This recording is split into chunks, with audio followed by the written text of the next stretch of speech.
It's time for Triple Play, the three stocks that we're watching in the final 30 minutes of trading. We've got a twofer with Qualcomm and Apple, Blue Apron and Take-Two. Now, we'll kick us off with Apple and Qualcomm. Apple's patent dispute with chipmaker Qualcomm was dealt a blow in the Supreme Court today. Now, the court again refusing to hear Apple's bid to cancel 3 Qualcomm smartphone patents. Now, this follows a similar decision in June involving 2 other related Qualcomm patents. Now, this standoff is part of a broader dispute that's been going on since 2017, when Qualcomm accused Apple of infringing on tech used in its iPhones, iPads and its watches.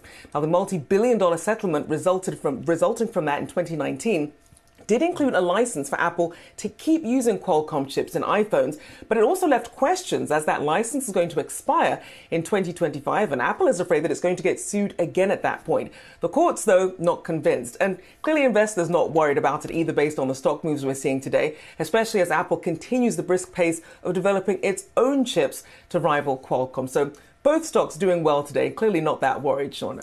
Yeah, they're not that worried. The move today also, of course, comes as the broader market rally, too. But when it comes to Apple and Qualcomm, I mean, this saga has been going on for 5 years. So the ruling we got today upheld the previous ruling. Like you said, the next test could be in a few years when that patent does run out in 2025 or 2024, excuse me. That could potentially bring these two back into, I guess, going head to head. But at least for right now, some of that tension does seem to subside. But we'll see whether or not Qualcomm decides to challenge Apple.